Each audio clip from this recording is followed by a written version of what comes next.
susu ae.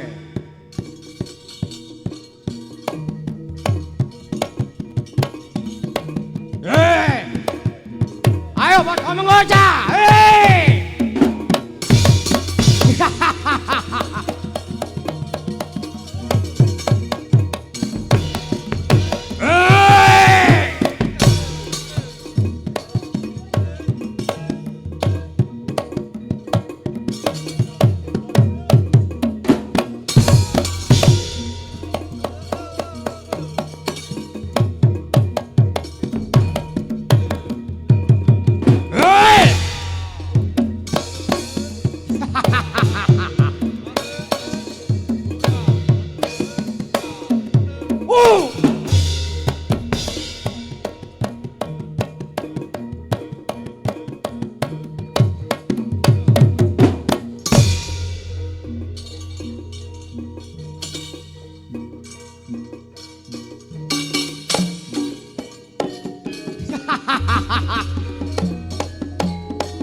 Lenging driya mangu mangungkung kanduhan rimang lirlena tanpa kahanen yen tan tulusa sang Dyamangku utama sang Dyamangku utama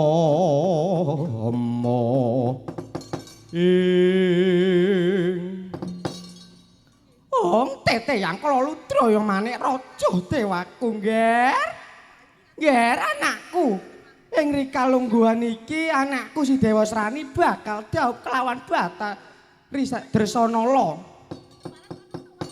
pukulun Sang Hyang Bathara Guru uga wis nyarujuki yen to Bathari Dresanala didhaupake kelawan Dewa Srani ngger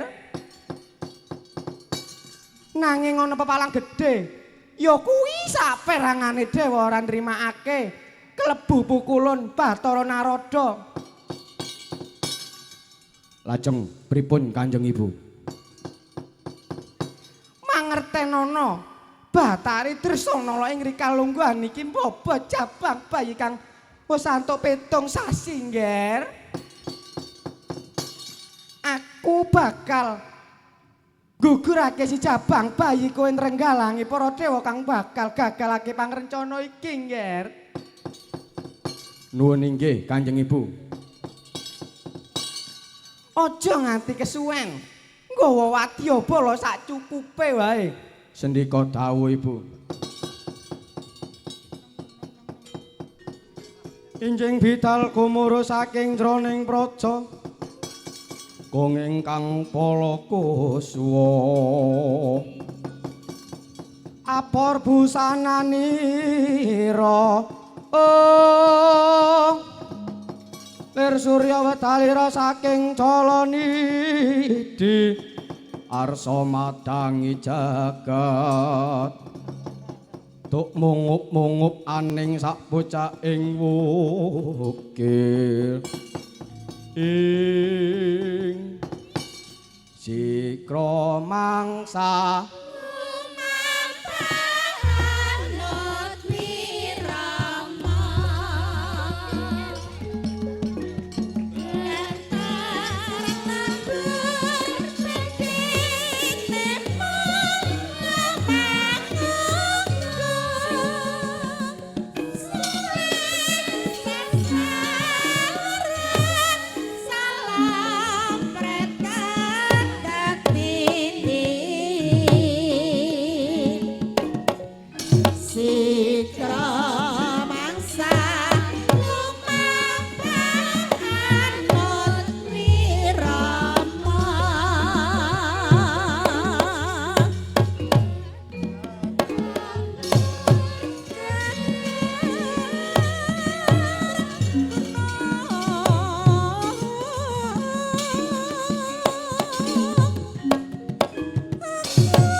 Oh.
Ridho mawur mangawur-awurahan tengaraning acurit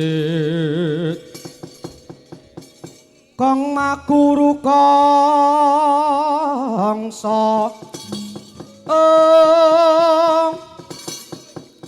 tek-tek kadya butula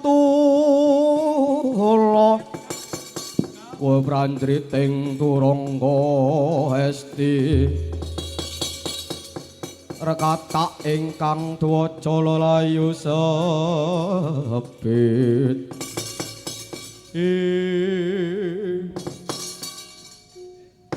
ora pangling jeneng kita Paranjana prajurit tandang manguring dasar kapara nyata pukulun Bathara Brama piye aja kesuwen saka dawuhe pukulun Bathari Durga aku kinen boyong Bathari Dresanala daup kelawan Dewa Srani maragake ngendi Bathari Dresanala keparat dudu karepe dhewe sing menang ngulungake anakku Dresanala mung jeneng ulun gelem minggat apa ora gelem minggat yen wis boyong Bathari Dresanala neraka panggonmu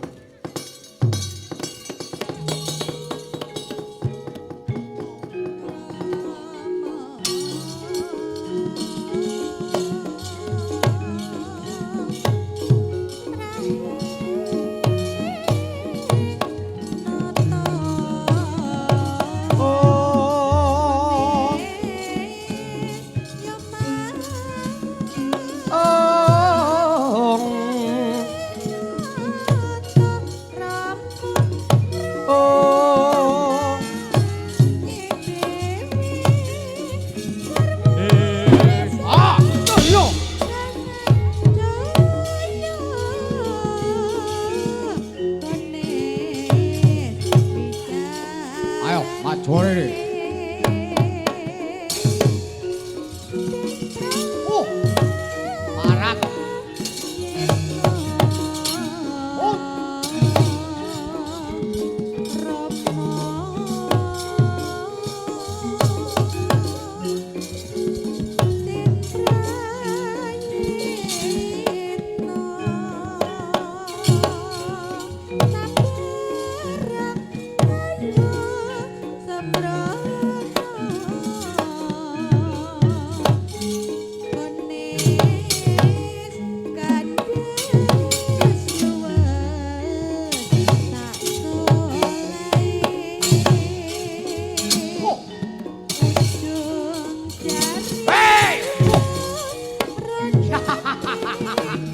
Ayo, maju.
Ayo, sambat oi. Sorry ke aku. Jojo. Aduh. Oi, oh. Toya, toya. Lo, toya. Ayo, sambat oi.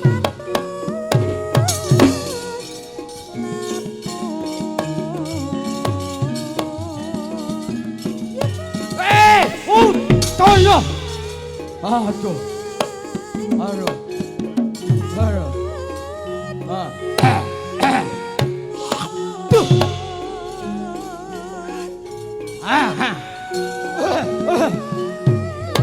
Aduh. Ayo.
Keparat dudu karepe dhewe. Bathara Brahma ora kena dieman. Ditenono ndak kandhake Kanjeng Ibu Bathari Duka. Mbuh dadi apa kowe?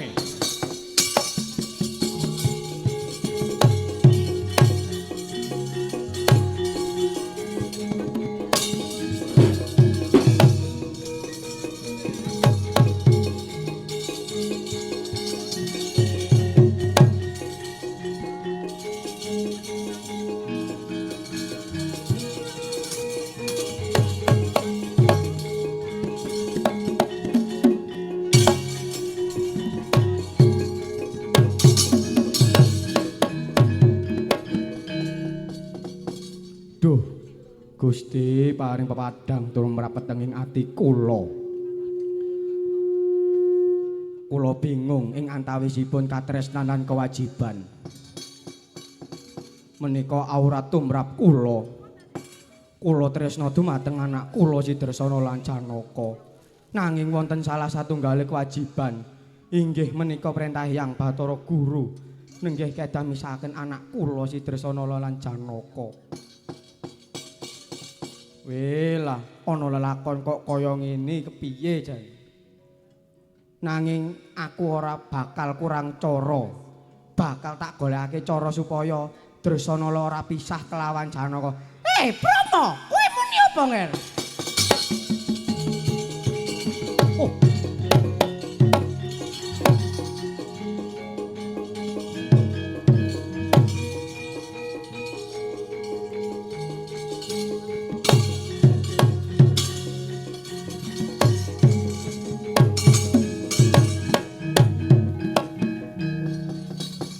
Bromo, apa dikira ki wong goblok apa piye?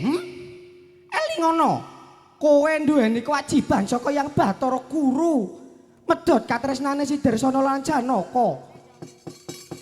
Kowe yen ora gelem bakal antuk pidana kelawan Hyang Bathara Guru. Ayo, dilakoni apa ora? Aduh, piye iki?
Keparang kula ngaturaken sembah pangabekti kula kunjuk Sang Rama Pukulun Bathara Brama.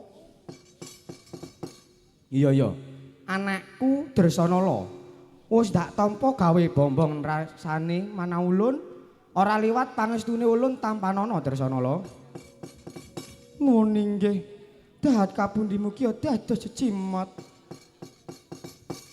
Pamegekti kula kunjuk Sang Rama Pukulun Bathara Brama.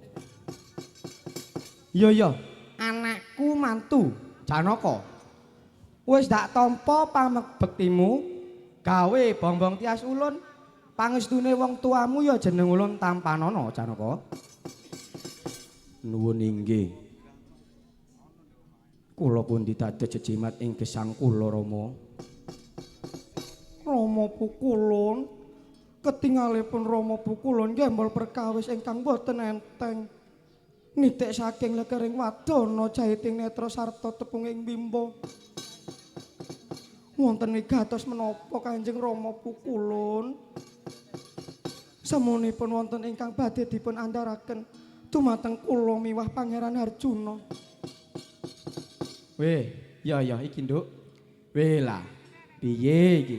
Tak wiwiti saka ngendi? Rasane ngatiku mak dradap ya.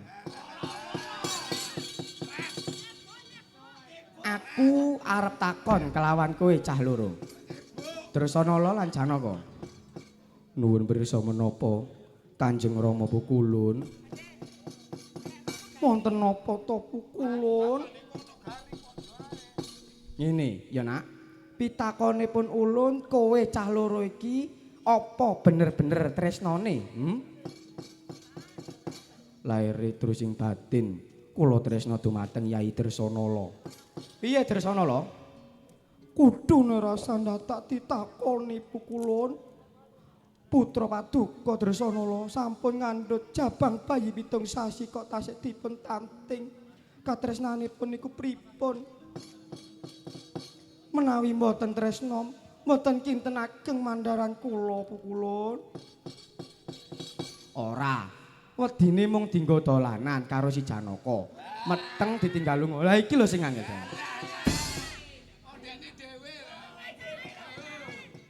Kok nganeh-nganeh to Rama Pukulun? Ngene. Pun Rama arep takon kelawan Janaka. Wonten dawuh menapa Pukulun? Kowe dititahake ana ing jagat raya dadi apa le? Dados satriya. Satriya mana? Satriya menika latih lan pakerti kedah nyawiji. Tegese piye? Ingkang dipun ucapaken kedah dipun lampahi menawi janji kedah dipun ugemi. Dadi apa sing diucapake ditindakake?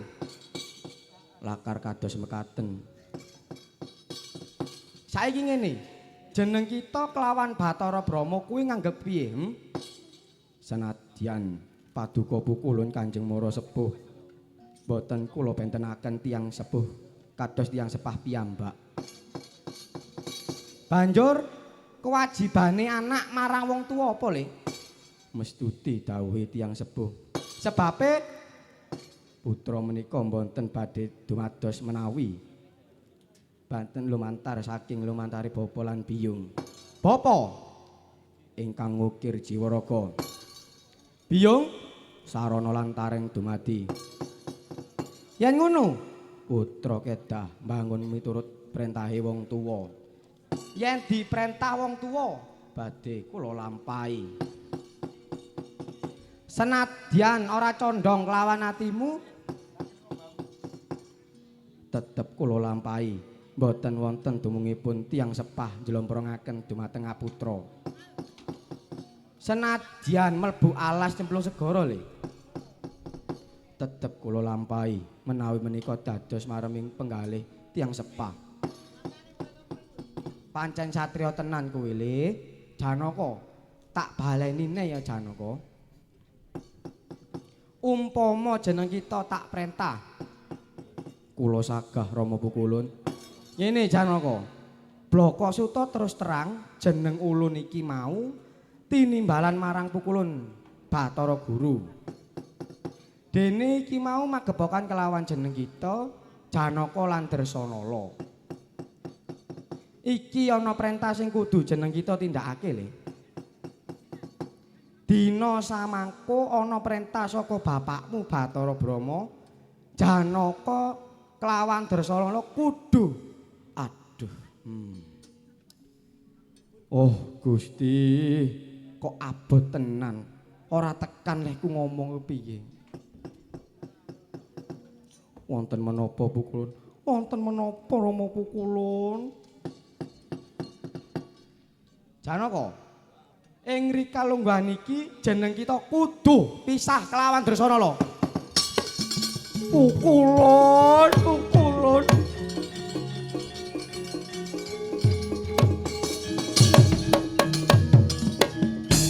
Rama Pukulun.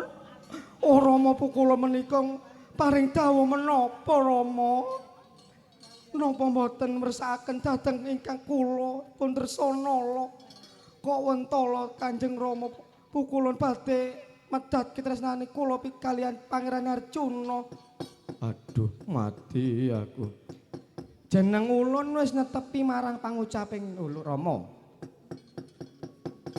Pukulun, kula aturi mirsani mandharan kula menika Dresanala menenga dhisik. Janaka. Kula Pukulun. Satriya latih lan pakerti kudu nyawiji. Pangucapmu isih mbrengengeng ana ing talinanipun ulun. Sira ngucap nganti cetha. Parandene jeneng kita isih lungguh ana ing kene. Cetha yen to kowe dudu satriya sejati. Yen jeneng kita isih ana kene, luwih becik tetel ana jiwa kasatriyanmu. Kula nyuwun pamit.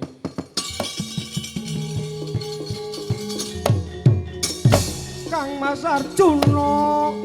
Dresana mandheg kok diseker. Dresana.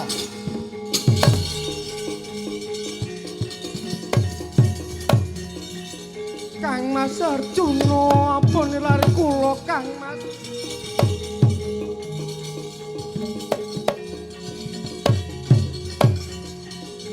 Kang Mas. Kang Mas.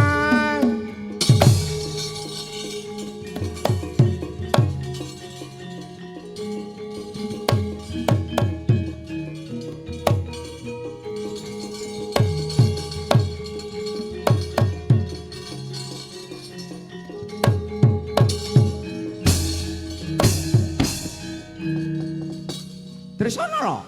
Apa kowe iki ora melep apa? Dewa Srani iki anake sapa? Tresna kuwi ora mandeng pangkat lan derajat. Tresna kuwi suci saka jroning ati. Aku tetep tresna kelawan Kakang Mas Arjuna. Yen nganti Dewa Srani wani ndemek kulitku, luwih becik tak entengake uripku. Kowe lah dalah. Keparat. Iki jaluanmu Dresana. Mati kowe. Iyo.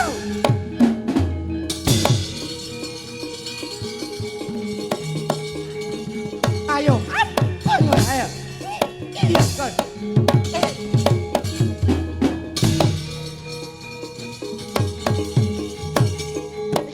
Kowe. Iyo.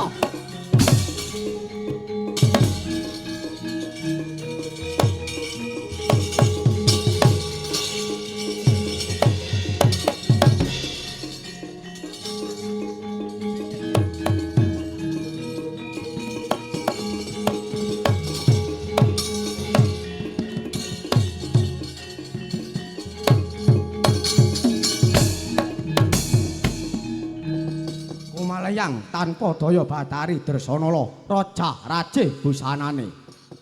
Wauta ginelak wahyaning mangsa kala. Lampahing ingkang kondrat kandhutane Sang Batari Dresanala ngancik nawa Candra Dasawari. Leng konang jabang bayi pyak langse Gumalagiri mijil kakung kaya golek kencana.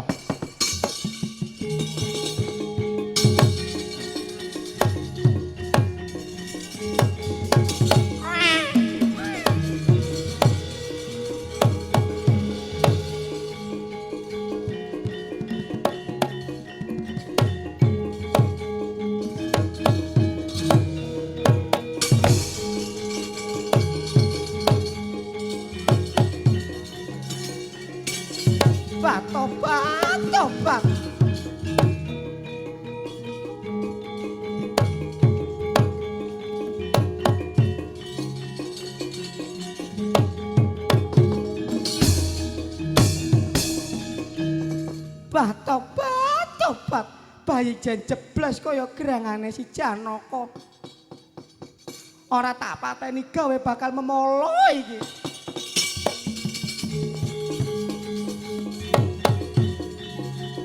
Dewa Srani, kawane bojomu Dewa Srani.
Tobat. Bayi kita kok aneh-aneh to? Tak banting malah ora apa-apa tambah joget kepiye jan? Yo, tak uncalke sing adomboh tibamu, Nger.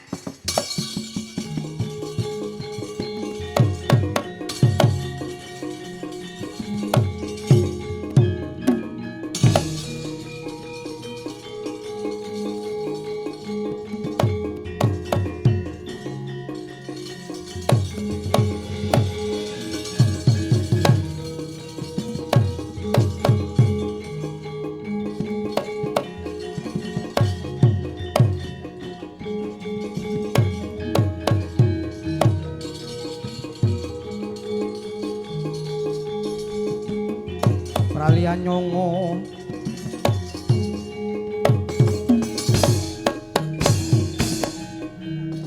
berkencang Pak Pong maruku doyong ditegor wong kali judi sapa jeneng dudu karepe dhewe bayi ora duwe dosa ora duwe luput dibuang marang si permoni ya bayi baguse kaya ngene ya genah anake si Janaka lan Dresana lho. Wah, Ger, kowe bakal tak gelak, tak gewe. Tak cemplungake ana Kawah Candra di muka kowe, Ger.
Apa Truk?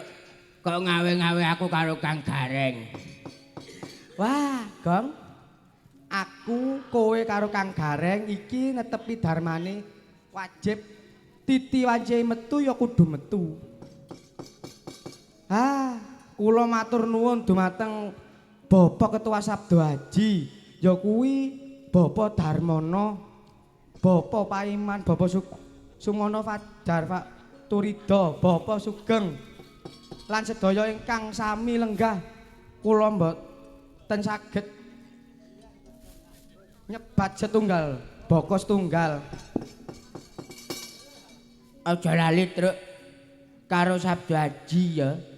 Kuwi sasana budaya Jawi.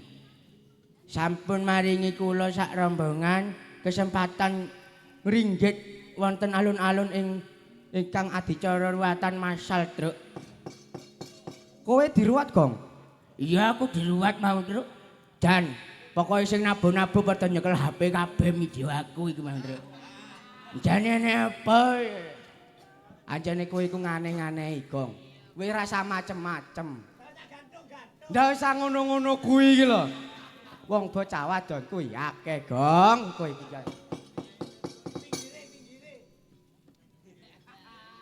Iya, Truk. Gong. Ayo nanjaki sinden-sindene, Gong. Kowe nggawe sinden pira, Truk? Iki kaya akeh, Gong. Kaya akeh iki, Truk. Ayu-ayu ya, Truk. Rasa macem-macem, rasa macem-macem. Kok aneh-aneh kowe engko. Iya, ya. Sindene ayu-ayu, Gong. Nanging isih belajar ya ana sing SMP ana SMK. Iki jenenge krawitane apa to? Sabdo Laras. Oh, Sabdo Laras. Sing ngajari sapa, Truk? Ya bapamu, Bapak Sumar.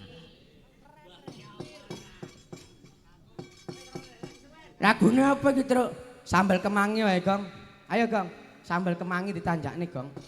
Karo istirahat titik-titik suaraku wis kentek, Gong. Halaman 37.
bakal mulya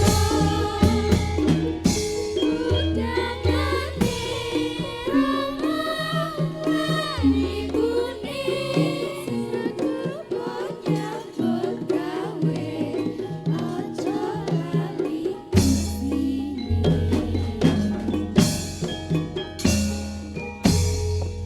Wah, sambel kemangi jan penak suarane ya, Gong. Iya, Truk.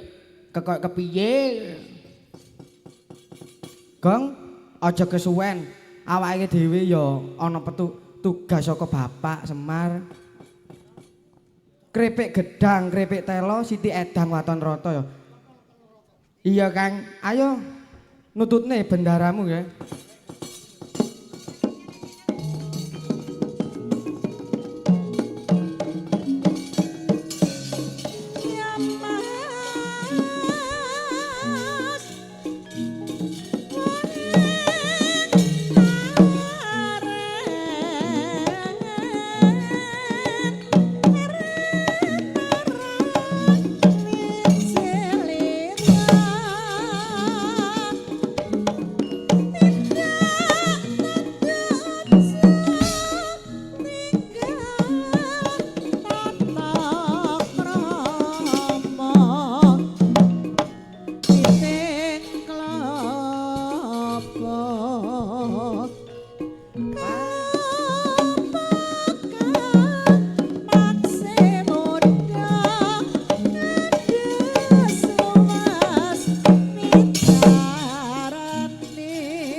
Berkencang Bapak Gong baru kudaya kali cedhe sapa sing gawe.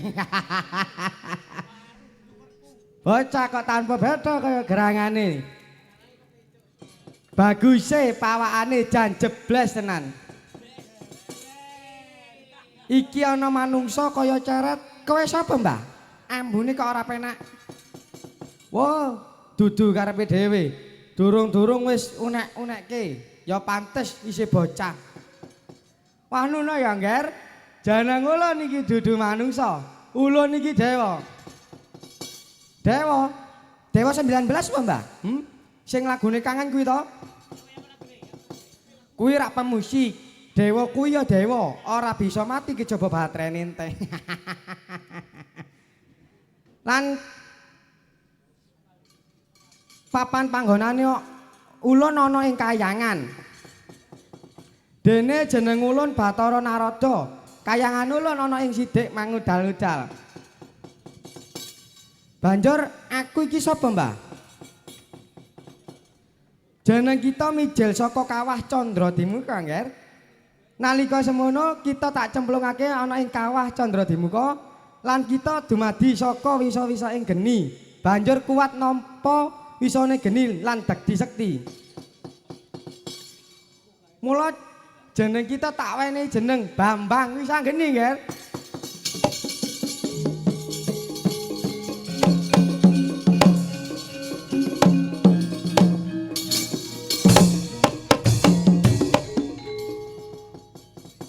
Aku Bambang Wisanggeni, Mbah.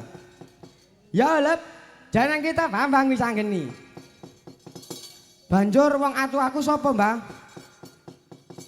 Woh, mangertenono jeneng kita Gulup.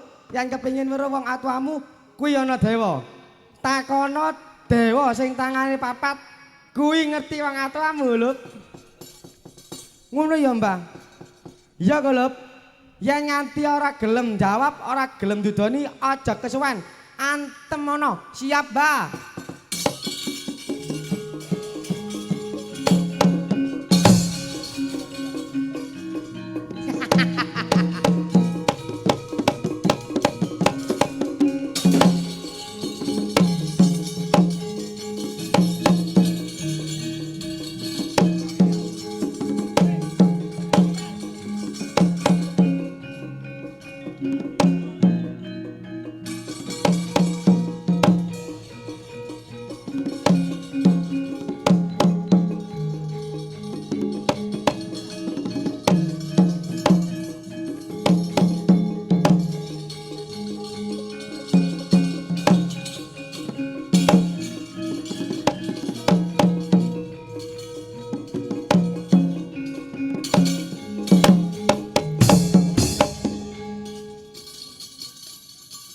Ana bocah munggah mring kayangan jeneng kita sapa?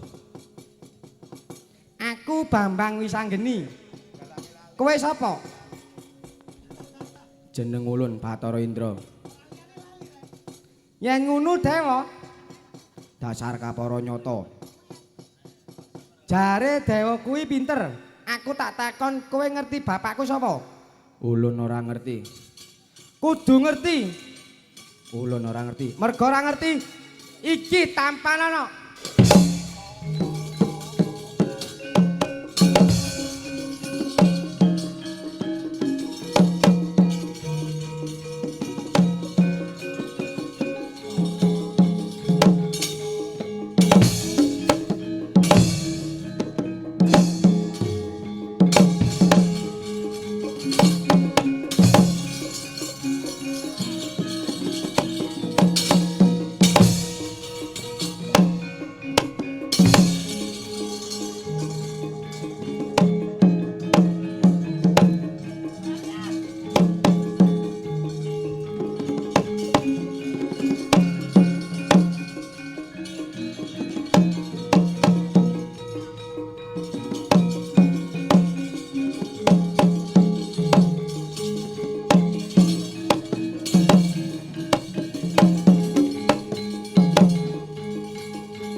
Wela. Iki anake sapa munggah kayangan? Dadi putuku tak ciwir kupinge. Iki Dewa Yisan. Iya. Ulun Dewa, bebisi ulun Bathara Brama. Aku arep takon, bapakku sapa, ibuku sapa? Lah iki iso lahir ora ngerti bapak iki piye, Wah, anak haram iki. Meteng ditunggalunga ya ngene iki. Ora tanggung jawab blas. Ulun ora ngerti. wah, padha ae iki tampanana.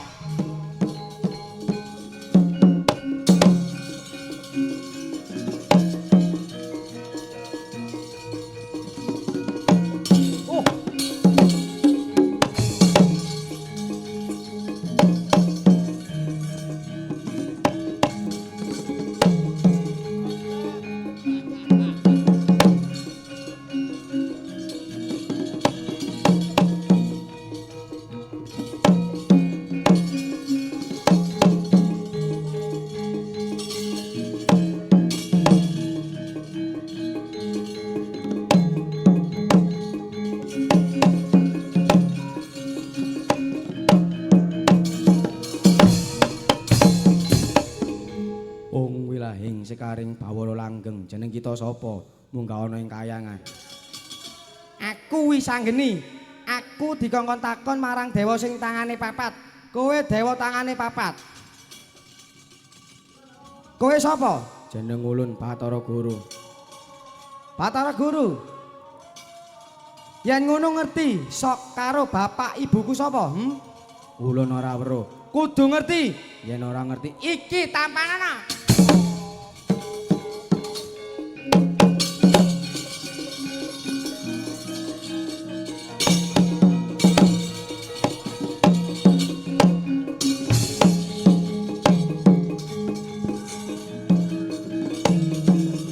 Ger Wisanggeni, mandek Ger.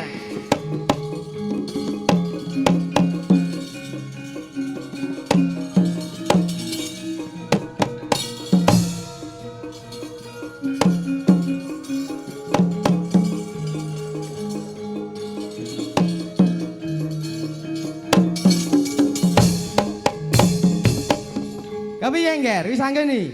Wis dididaya apa ora Ger? Ora ngerti, Mbah. Malah ora ngerti. Banjur aku takon sapa maneh, Mbah? Ya sing ngerti kuwi dewa, Nger. Kose, aku tak takon, Mbah. Ya, takono. Sampeyan iki dewa apa ora? Ya ulun iki dewa. Yen ngono arep ngerti karo wong atu aku, Mbah. Yen ora ngerti kowe tak antemi sisan. Kose, iki kok arep dadi senjata mantuan ku piye? Ya, bakal tawene weruh sapa wong atuamu sejatine. Ayo, melu aku, Nger.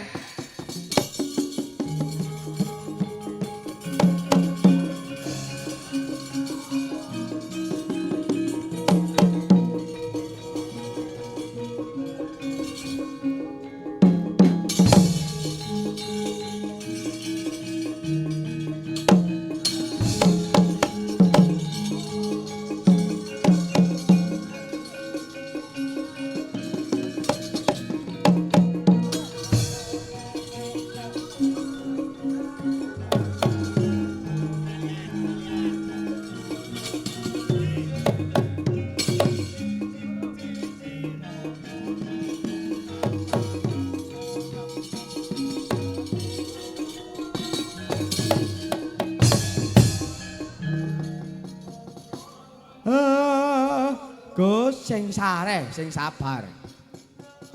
Jodoh pati lan rejeki ingkang gadahi Gusti Akang Maha Agung.